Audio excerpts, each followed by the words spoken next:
Good morning students. आज हम पढ़ेंगे एसएसटी का हिस्ट्री पार्ट, जिसमें हमने कल पढ़ा था द वैदिक culture and Catholic state settlement. तो इसी के आगे हम कंटिन्यू करेंगे। कल हमने पढ़ा था रिलीजन ऑफ द आर्यंस, ठीक है। आज इसके आगे हम पढ़ेंगे पॉलिटिकल ऑर्गेनाइजेशन यानी राजनीतिक संगठन, the king and his officers, राजा और उसके कर्मचारी। The successful among the Aryan chiefs emerged as a king और राजन। आर्यों में जो भी चीफ थे वो सक्सेसफुल हुए, जो सबसे ज्यादा शक्तिशाली थे और सक्सेसफुल हुए वो राजा कहलाए, राजा बने और उनको राजन कहा जाने लगा। The king exercised vast power, इन राजाओं के पास बहुत ज्यादा शक्तियां होती थी। The kingship became hereditary in the later Vedic age. फिर बाद में जो वैदिक काल था यानी पूर्व वैदिक काल था, उसमें ये राजाओं का जो एक तरह से वंशानुक्रम शुरू हो गया। राजा के बाद उसका पुत्र राजा बनता था, लेकिन इससे पहले उत्तर वैदिक काल में ऐसा नहीं था। किसी को भी राजा हम बना सकते थे, चाहे वो राजा के परिवार से हो या नहीं हो। That is the title passed from father to his eldest son। इसका अर्थ है जो टाइटल राजा का था उससे उसके बड़े बेटे को उसका पद मिल जाता था राजा का। The king ruled with the help of a number of officials। जो राजा था कई सारे ऑफिशियल नंबर्स, कई सारे लोगों के समूह के साथ शासन करता था। सच एज सेनानी, जैसे कि सेनानी को क्या कहा जाता था? कमांडर ऑफ द आर्मी यानी सेना का प्रमुख सेनानी कहलाता था। पुरोहित, चीफ प्रिस्ट मुख्य पुजारी पुरोहित कहलाता था। द ग्रामीणी द विलेज हेडमैन यानी गांव का मुखिया ग्रामीणी कहलाता। ऑल्सो असिस्टेंट, वो भी उसे हेल्प करते थे। ग्रामीणी, पुरोहित, सेनानी ये राजा को हेल्प करते थे। द ग्रामीणी एडमिनिस्ट्रेशन द विलेज, जो ग्रामीणी सभा थी वो गांव के लिए थी। He also kept fighting when ready to the help king, वो राजा के हेल्प करने के लिए जो ग्रामीणी था, वो ग्रामीणी का जो अधिकारी था ग्राम एडमिनिस्ट्रेशन का, वो राजा के लिए सेना तैयार रखता था जब भी कभी युद्ध हो। There were two important assemblies known as समिति एंड सभा। वहां पर दो मुख्य असेंबली भी थी जिनको कहा जाता था समिति या सभा। द समिति was found by the chief of the village. समिति जो थी वो गांव के मुखियों के द्वारा बनाई जाती थी, यानी गांव के बड़े लोगों के द्वारा। समिति वॉज द स्मॉलेस्ट बॉडी, समिति एक छोटी व्यवस्था थी। It consist of few prominent person, जिसमें कुछ मुख्य लोग होते थे। मैन ऑफ वेल्थ लर्निंग, जो कि संपन्न होते थे और वो पढ़े लिखे होते थे, ऐसे लोगों की सभा होती थी क्या समिति। जबकि जो बड़े लोग थे जिसमें बुजुर्ग व्यक्ति शामिल थे गांव के या कस्बे के, वो कहलाता था सभा। In the later Vedic period, the small tribal kingdoms were replaced by a large kingdoms and the number of officials also increased. In later Vedic period, फिर बाद में पूर्व वैदिक काल में छोटे छोटे कस्बे जो थे राज्य में जो छोटे छोटे कस्बे थे वो राज्यों में बदल गए बड़े बड़े राज्यों के तौर पे, मतलब छोटे छोटे राज्य जुड़ के फिर वो बड़े रूप में बदल गए और नंबर ऑफ ऑफिसर्स भी बढ़ गए। जब हमारे बड़ा किंगडम हो गया तो उसमें ऑफिसर्स भी बढ़ गए, क्योंकि बड़ी जगह के देखने के लिए ज्यादा ऑफिसर्स की जरूरत होती है। सोशल लाइफ ऑफ आर्यन, क्या पढ़ेंगे अब हम? सोशल लाइफ ऑफ आर्यन, यानी कि आर्यों की सोशल लाइफ कैसी थी, उनका सामाजिक जीवन कैसा था। द फैमिली क्या होती थी, यानी कि परिवार के बारे में हमें कैसे पता चला, देखते हैं। There were joint families, उस समय joint families होती थी, यानी संयुक्त परिवार होते थे जिसमें बहुत सारे लोग होते थे। The eldest male member was the head of the family, जो परिवार का सबसे बड़ा व्यक्ति था, बुजुर्ग मेल मेंबर, वो क्या होता था? मुखिया कहलाता था। परिवार का सबसे बुजुर्ग मेल मेंबर यानी पुरुष सदस्य क्या होता था? वहाँ का मुखिया होता था। Women were treated with much respect, औरतों को पूरे सम्मान के साथ ट्रीट किया जाता था, उन्हें पूरा सम्मान दिया जाता था। They took part in all religious ceremonies, वे सभी धार्मिक कार्यों में बराबर से हिस्सा लेती थी। Women were given good education, औरतों को अच्छी शिक्षा दी जाती थी। Child marrying and purdah system covering one's face did not exist among the Aryans. Child marriage यानी कि बाल विवाह और पर्दा प्रथा, चेहरे को ढकना, ये सब आर्यों में ये व्यवस्था नहीं थी। ठीक है, उस समय क्या होता था? संयुक्त परिवार होते थे, मतलब दादा दादी, मम्मी पापा, चाचा चाची सब साथ में रहते थे, जो हमारी ज्वाइंट फैमिली कहलाती है। द विलेज के बारे में बताते हैं। द विलेज यानी कि गांव, अब फैमिली से मिलकर ही विलेज बनेगा। ठीक है, तो अब हम विलेज के बारे में पढ़ेंगे कि विलेज क्या है।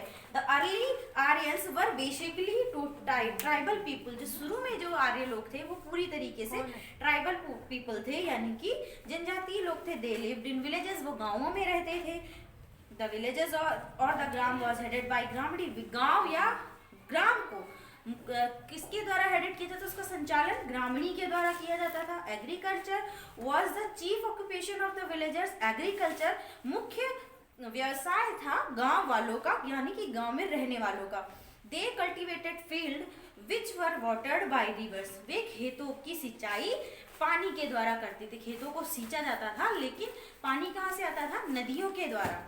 Wheat rice and Bareilly were mainly growing. Wheat यानी कि गेहूं, राइस चावल, बरेली बाजरा। गेहूं बाजरा चावल मुख्य उनके क्या थे, उत्पाद थे, मुख्य रूप से उगाए जाते थे। They also produced crop of cotton, fruits and vegetable. मुख्य रूप से वो क्रॉप्स ऑफ कॉटन यानी कि कपास की फसलें, फल और सब्जियां उगाते थे। अदर ऑक्यूपेशन दूसरे क्या व्यवसाय थे उनके, अपार्ट फ्रॉम एग्रीकल्चर खेती के अलावा some other occupation were weaving, carpentry, pottering, making implements and ornaments.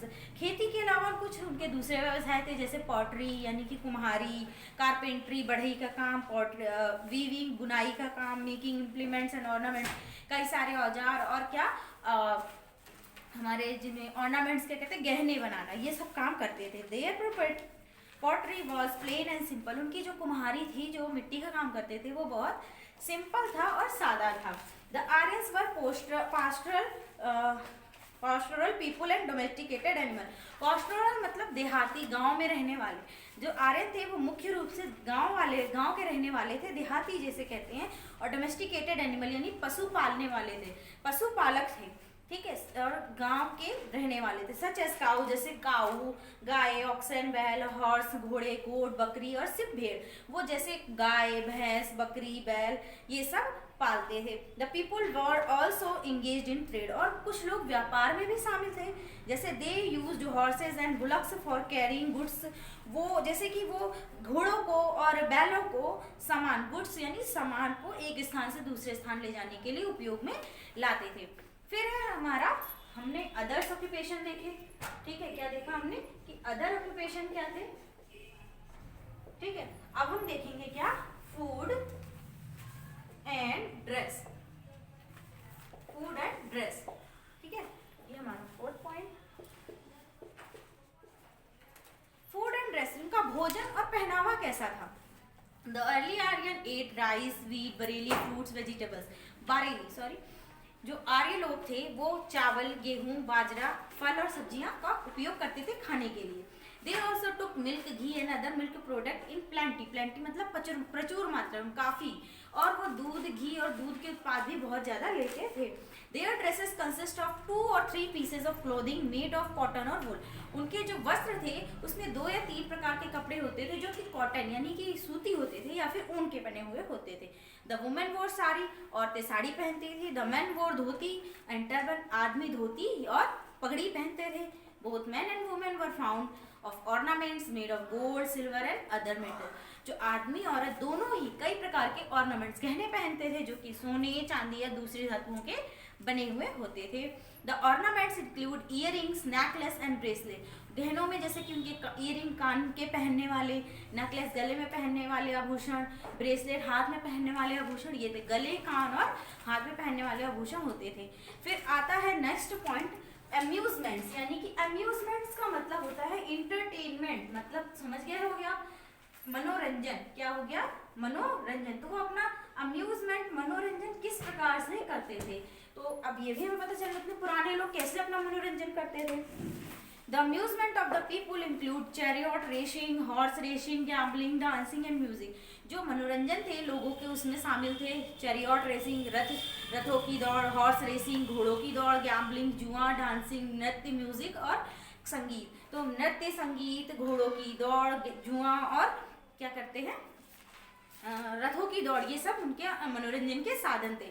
They used the drum, lewd, Veena and the flute. वो ड्रम बजाते थे, वीणा बजाते थे और बांसुरी भी बजाते थे, यूज करते थे। सोशल क्लासेस यानी कि सामाजिक वर्ग, उनका सोशल क्लास कैसा था, सामाजिक वर्ग कैसा था, सोशल क्लास, ठीक है। The Aryan followed various professional according to the need of society. जो आर्यंस थे वो बहुत प्रोफेशनल, अलग अलग प्रोफेशंस थे उनके, उनकी समाज की ज़रूरतों के अकॉर्डिंग उनके, मतलब समाज की जैसे जैसे ज़रूरत थी उसके अकॉर्डिंग उसके ही अनुसार उनके क्या थे, प्रोफेशन यानी कि व्यवसाय थे। The people who performed religious ceremony were called Brahmins, वो लोग जो कि धार्मिक कार्यों को करते थे, का संचालन करते थे, उसको निर्वहन करते थे, वो ब्राह्मण कहलाए। The king and his warriors were called Kshatriya, राजा और उनके योद्धा क्षत्रिय कहलाए। And the common people engage in agriculture trade and crafts were Vaishya, साधारण लोग जो कि खेती व्यापार और निर्माण कार्य में थे, क्राफ्ट वर्क शिल्प कला में, वो क्या कहलाए, वैश्य कहलाए।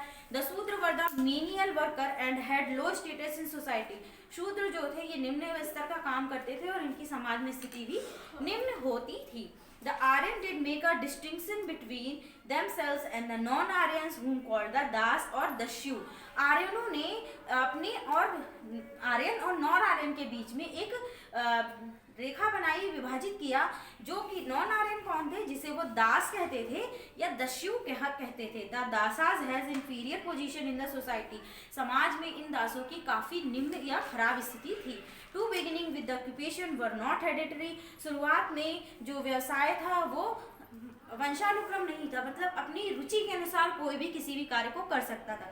जैसे कि आज कोई अगर ब्राह्मण जाति में पैदा हुआ तो उसका बेटा भी ब्राह्मण कहलाएगा और वो पुजारी हो जाएगा, तो उस टाइम वैसा नहीं होता था, अपनी रुचि के अनुसार काम करते थे और वो उस सोसाइटी में डिवीजन होता था उनका। A person could choose whatever profession he liked, एक व्यक्ति जो भी व्यवसाय चाहे उसको वो चुनने के लिए स्वतंत्र था। बट इन लेटर वैदिक पीरियड, लेकिन पूर्व वैदिक काल में, ये सब उत्तर वैदिक काल था, लेकिन पूर्व वैदिक काल में क्या हुआ, this profession develop into the rigid caste system, दृढ़ जाति व्यवस्था बन गई पूर्व वैदिक काल में, यानी अराउंड 1000 के अप्रोक्सीमेटली।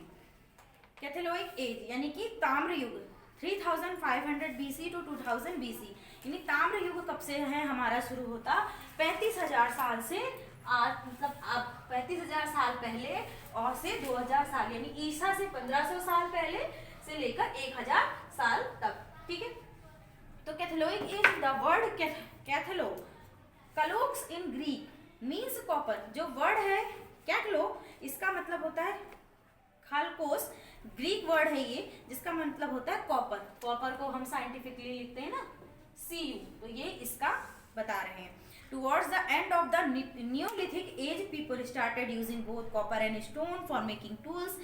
जैसे जैसे नियोलिथिक एज का एंड हुआ, अंत के समय में लोगों ने दोनों ही यानी कि कॉपर और स्टोन, पत्थर और तांबे दोनों का ही उपयोग करने लगे औजार बनाने में। Copper was first metal to be founded by man, copper एक ऐसा पहला तत्व है जो कि मनुष्य द्वारा सबसे पहले खोजा गया, मनुष्य द्वारा सबसे पहले खोजा गया एलिमेंट कौन सा है हमारा, कॉपर मेटल है। Gradually stone was replaced by copper, फिर धीरे धीरे कॉपर का स्थान पत्थर ने ले लिया क्योंकि पत्थर ज्यादा मजबूत होते थे। In India copper implement have been found in plenty in Rajasthan, Bharat में राजस्थान में जो पत्थर कॉपर का जो उपयोग है काफी मात्रा में राजस्थान में मिलता है। गंगा यमुना के दोआब यानी गंगा यमुना के घिरे हुए क्षेत्र, दोआब मतलब दो नदियों से घिरा हुआ क्षेत्र, एंड बिहार, और बिहार में राजस्थान गंगा यमुना का दोआब और बिहार में काफी मात्रा में कॉपर के यूज मिलते हैं, काफी भरपूर मात्रा में इनकी एविडेंस मिले। In course of time other metal like tin zinc were also discovered, फिर समय के साथ साथ दूसरे तत्व जैसे कि टिन जिंक ये भी खोज लिए गए।